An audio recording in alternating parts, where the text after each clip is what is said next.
স্বৈরাচার সরকার গোপনে কিছু বন্দিশালা পরিচালনা করে থাকে। স্বৈরশাসকের গুম, নির্যাতন কিংবা অমানবিক বন্দিত্বের প্রতীক হিসেবে অনেক দেশেই আছে এইসব কুখ্যাত বন্দিশালা।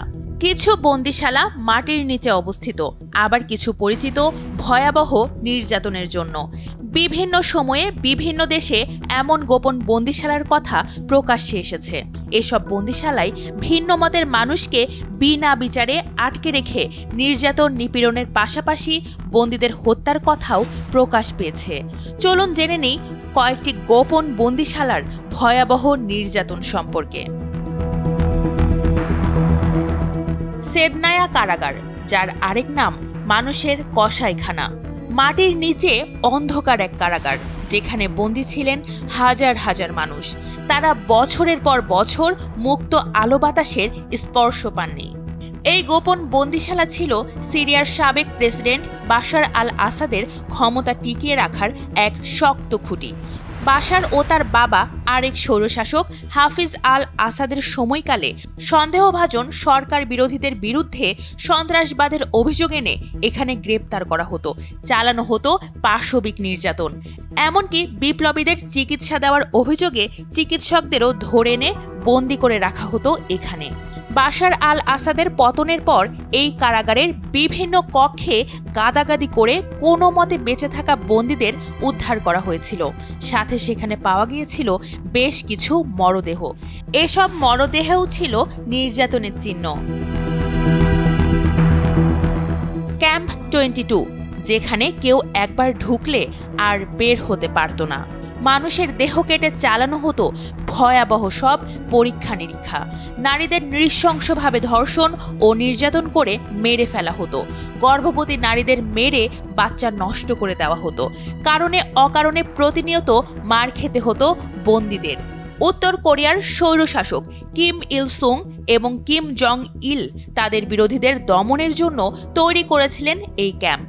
রাজনৈতিক সমালোচনা করলেই তাদের 3 প্রজন্মকে রাখা হতো এই ক্যাম্পে।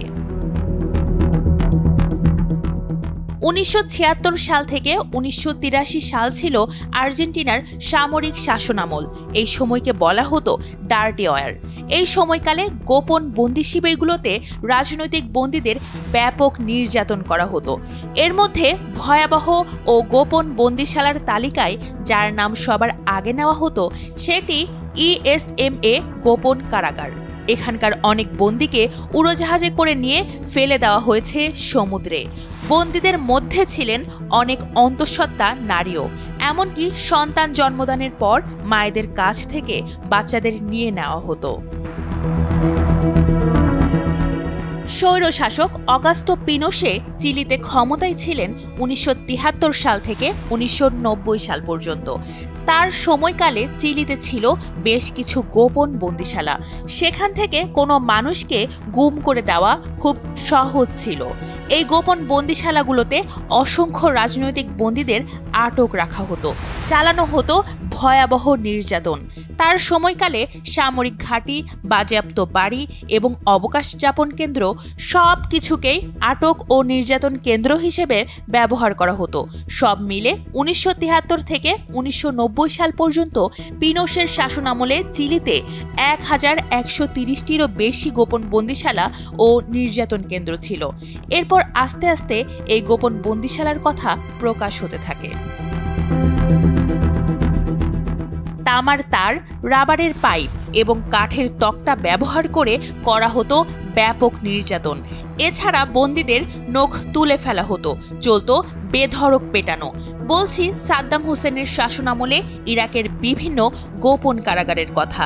ইরাকের রাজনৈতিক বিরোধীদের দমন, সন্দেহভাজন শত্রুদের আটক এবং ভীতি প্রদর্শনের জন্য ব্যবহার করা হতো গোপন বন্দিশালা ও কারাগারগুলো। এর মধ্যে আছে আবু গারিব কারাগার, নিদা কারাগার, মুখাবারাত নামের গোয়েন্দা সংস্থা দ্বারা পরিচালিত বন্দিশালা।